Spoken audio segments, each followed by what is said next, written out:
prime contenders for the party leadership. Welcome to you all. Thanks very much. Now, Tony, start with you first of all and ask you, what are you looking for? And in terms of what we've heard tonight already from Peter Snow to do with Scotland and Wales, has anything you've heard shocked you, or is it more or less in line with what you're expecting?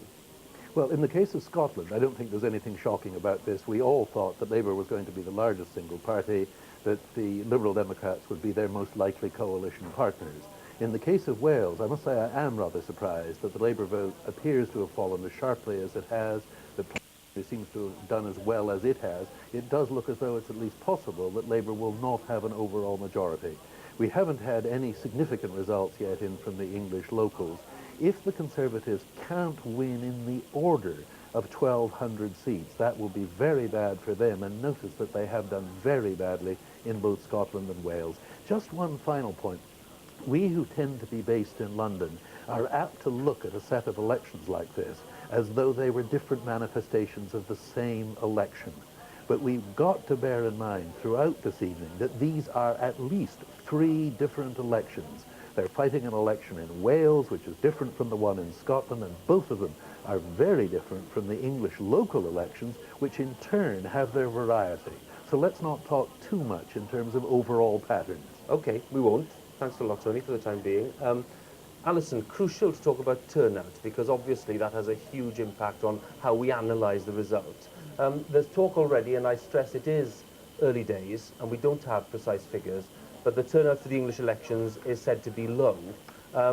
Last year was very low, wasn't it? It was around, what was it? 29%, which is extremely low. Right, so if they say it's a low turnout, let's say in the low 30s, for example, if it is that, how would you assess that as a kind of turnout, and how would that impact on our assessment?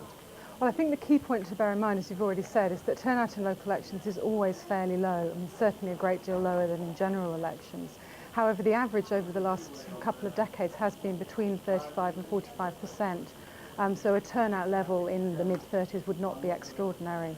So low 30s, how would you rate that? That would be obviously on the low side, and one would obviously start wondering about the representativeness of some of the figures that come out of it. If it is a low turnout, what are the kind of factors that contribute to that low turnout? Why do people frankly not bother to go out to vote? Is it because they don't think it's important, or is it because they, why?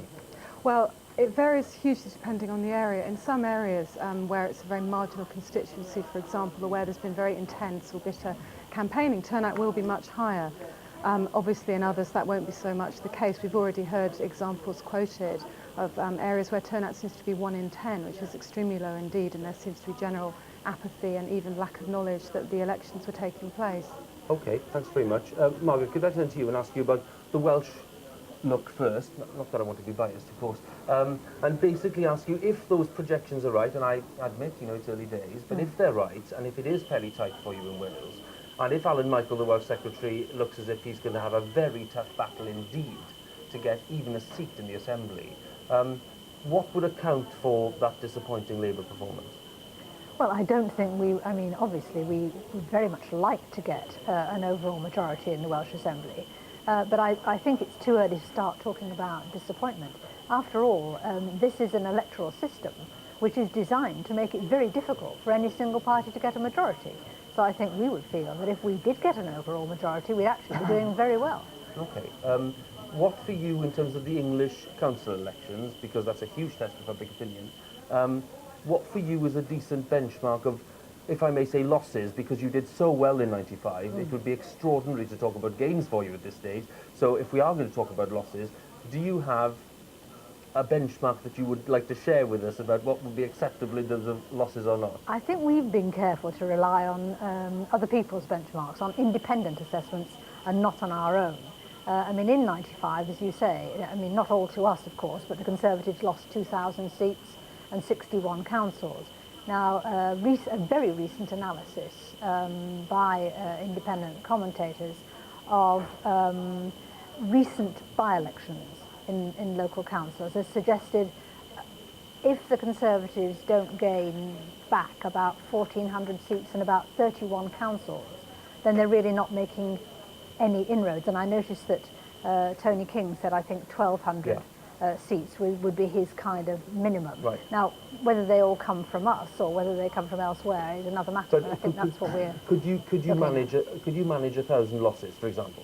Would you think that would be an acceptable degree of loss? Well, we're fighting not to lose any. Of course, but if that were the case. Well, we're recognising that we won a lot of seats in '95 that we'd never won before, and we've never won since.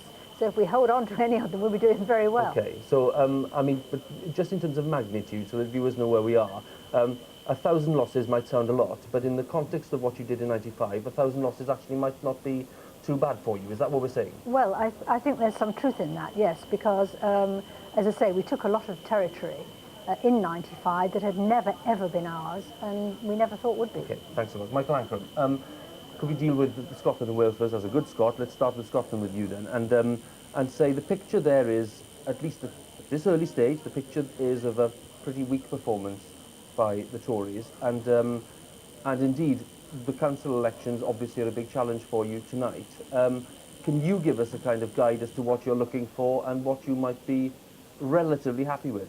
Well, both in Scotland and Wales and in the council elections in England, we've fought very hard and enthusiastic campaigns. We had record numbers of candidates in the council elections in England, and certainly the reports I got back from Scotland today were reports of enthusiasm. So I'm going to be very guarded about what I make of the predictions that we've seen so far. But I was amused by listening to Margaret, because I know that the Labour Party has been briefed today to go out and say if the Conservatives don't win 1,400 seats, they're doing badly. I take the view that losing 1,000 seats is losing 1,000 councillors, and winning councils and councillors is what this is about. Okay, well, we've set out to win. The more I can win, the better. But I want to get back on the winning trail again, and that's what we're going to do tonight. Less than 1,000 would be a huge disappointment. I want to win as many as we can. Less than 1,000 would be a huge disappointment. I think if you look at your own analysis, which was done for you by Bill Bush, who I think now works for Tony Blair in Downing Street, he was suggesting that anything above 700 was actually going to be in advance. Okay, well that's lowering it a bit more. Okay, Mike, we'll come back. I'm not making any predictions. I want to see as many as we can. He did say 700 would be a catastrophe, but we'll get back to that later on. I think we're ready to go. Okay, well I certainly will. Simon Hughes, from your point of view, again, a slightly mixed picture. What are you looking for? Well, I think the point Tony made was the first and valid point. There are actually 3 different sets of elections, and it would be unfair to expect similar patterns. Wales and Scotland have 4 major players, England has 3. The turnout will be lower in England, and I was interested to hear comments over there, not least because the concentration in the media has been on the Scottish and Welsh elections, so that the reminder of the voters that there are elections has been much less this time. Our expectations would be that there will be head-to-head battles like Sheffield. I won't be able to do this again probably this evening, because I will now say I have been to the Park ward in this campaign. We have an extremely good candidate called Dave Willis, and the fact we win that seat, which we also won a by-election in about 6 months ago, is an indication that very solid Labour territory is now not solid for them, because that was very solid seat. It wasn't a marginal seat. Very quickly, Simon, because I want to just touch base with Scotland. After 50 key wards, the turnout, and again, it's 50 key wards, so, you know, it's early days. We're looking at a turnout possibly below 30%. That's a huge letdown. It's very sad always if we have very low turnouts in local elections, and all parties, I think, are committed to doing things to increase turnout. But I think the explanation will be you'll see a much bigger turnout in Scotland, and I would expect in Wales, and it's because this time the media have concentrated on those elections to the detriment of England. But places like Sheffield, possibly places like Peterborough, if it was seen to be a head-to-head two-party battle, will have higher turnouts than where it doesn't look as if it's going to change, or the no overall control council is likely to remain no overall control. Okay, Simon, thanks very much indeed. I said we wanted to touch base with Scotland. Anne McKenzie is in Glasgow. Anne, Peter Snow has painted a very interesting picture for us. What's the mood up there, and what are people expecting? Well, indeed, Huw, very interesting. It appears to be one of these polls that doesn't kill the story on election night, and it still indeed appears to have made it even more interesting. Because looking at these figures, if Labour were to perform at the top of the poll, they might just chance going for a minority government, it seems. If they and the Lib Dems, who are supposed to be their most likely coalition partners, perform at the bottom of the poll, they could be struggling even to form a coalition. In the middle, perhaps a coalition is more likely, and we're looking at Lib Dems for once eyeing up the ministerial card. I should, of course, reiterate that up here, the Tories and the Lib Dems are fighting it out for 3rd and 4th place. The real struggle for the heart and soul of Scotland has been between Labour and the SNP. But what about all the talk, Anne, about a possible deal between Labour and the Liberal Democrats? Is that talk boosted by tonight's findings? Well, as I say, it very much depends on which end of the poll the final results come out on. But it certainly does look as if the options are between a minority administration, which would of course be open to ambushes, and a coalition which could lay the way open for several clashes with Westminster. People are talking already about the possibility of a Lib Dem Labour coalition ending tuition fees, which the Lib Dems have said is one of their markers for going into an administration with Labour, and that of course would cause considerable problems for Westminster. If the SNP performance, Anne, is in line with what Peter Snow was suggesting, does that mean that Alex Salmond is perfectly safe to carry on as leader of the SNP? Well, it's interesting that this strange random mark of 30% was laid down for Alex Salmond's survival, and according to this poll, he would have passed that mark. Certainly at one point in the campaign, when we were told the SNP were in free fall, there was serious talk that Alex Salmond's days as leader might indeed be numbered. But on this showing, it would seem to suggest that the SNP have actually either recovered, or that was perhaps a rogue poll, but either way, they have not performed badly. They're going to be, according to this poll, quite in a very strong position as the main opposition, and some might say that is actually to their advantage, because it's better for them, as it were, to be sniping from the sidelines of what they want is independence than actually trying to make a Scottish Parliament work. And thanks very much indeed. We'll talk to you later on. Many thanks.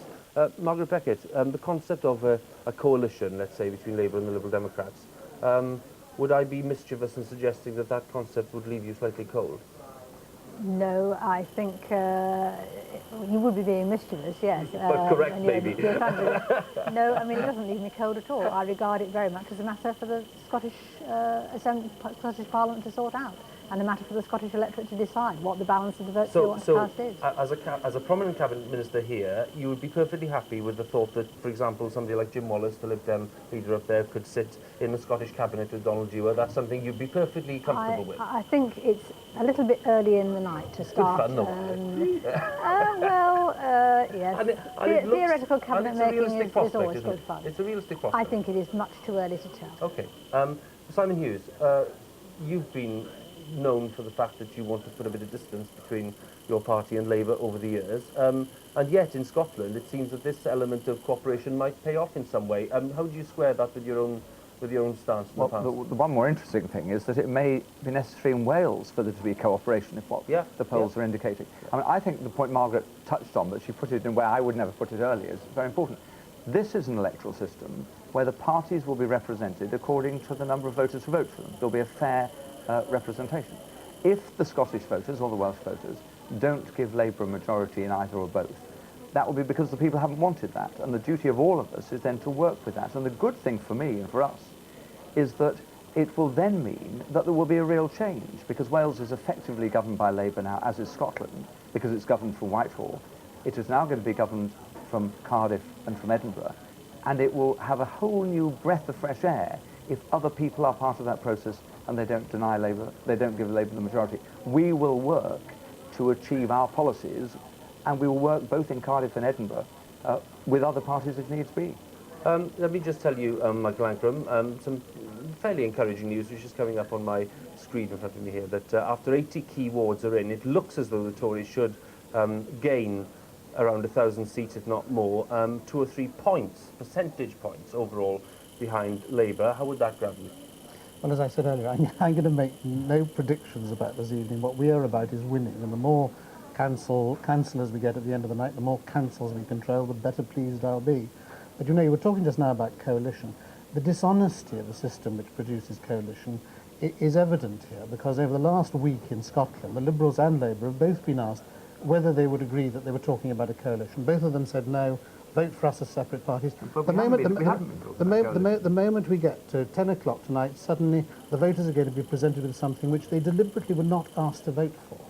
No, and that is something I think you have to look... Two separate points. Not at all. I think you have to look very seriously at that in terms of the honesty of the systems of democracy we're introducing. Okay, well, Simon, you mentioned Wales. Let's go down to Cardiff, because Guto Harri is waiting for us down there. Guto, it's a very, very interesting scenario that Peter Snow is pointing to. What more can you tell us about how that perception has gone down there? Well, if it is true, if it does turn out to be the case that Labour is short of an overall majority, they'll be hugely disappointed, and as you can imagine, there'll be recriminations and a lot of people wondering to what extent were the bitter battles over the leadership contest behind this and the perceived, at least, London interference. But for Plaid Cymru, it really is beyond even their wildest dreams. You know, at the last general election, this was the fourth party in Wales, less than 10% of the vote. And now, over the last few weeks, they've been finding it hard to believe their own private polls. But tonight's survey of voters suggesting that they have got 27, 28%. It is quite phenomenal for them. Briefly, Guto, Alan Michael, any word from him?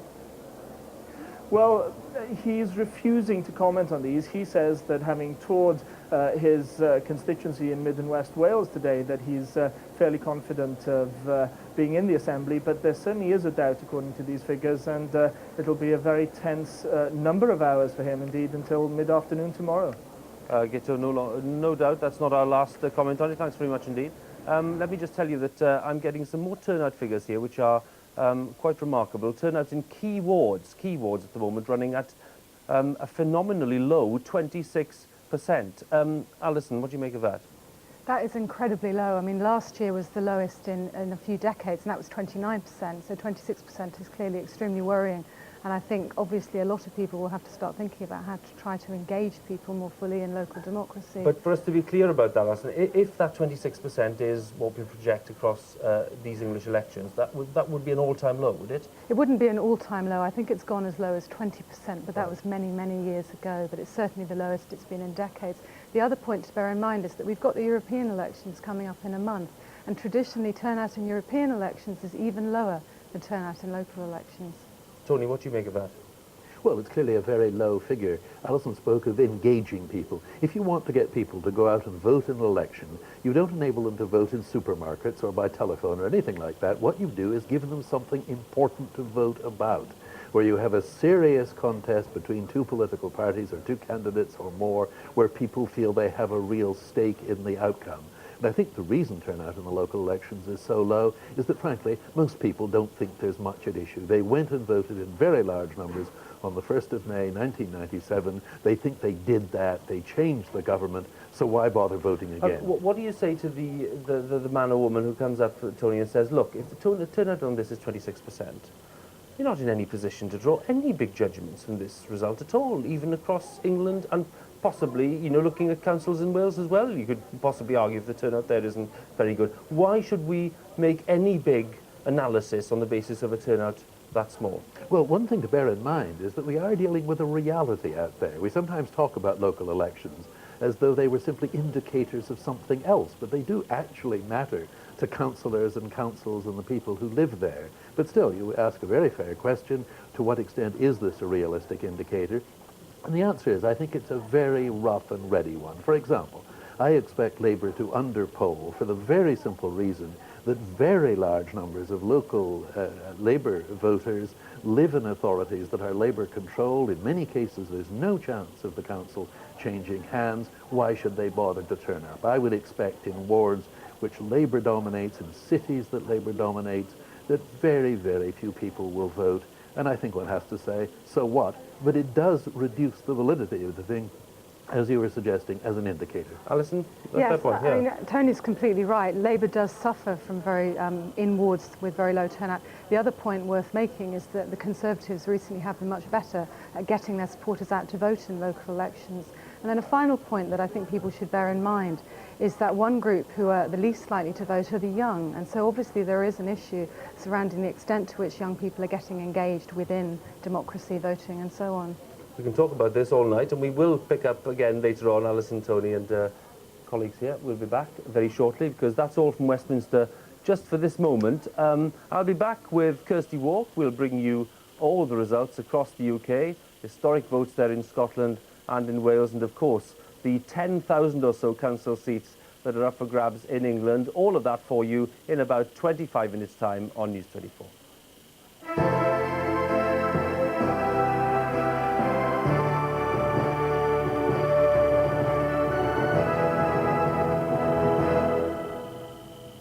Well, as Huw was saying, more election coverage at 11 o'clock when Vote 99 continues. But first now, let's get the weather news with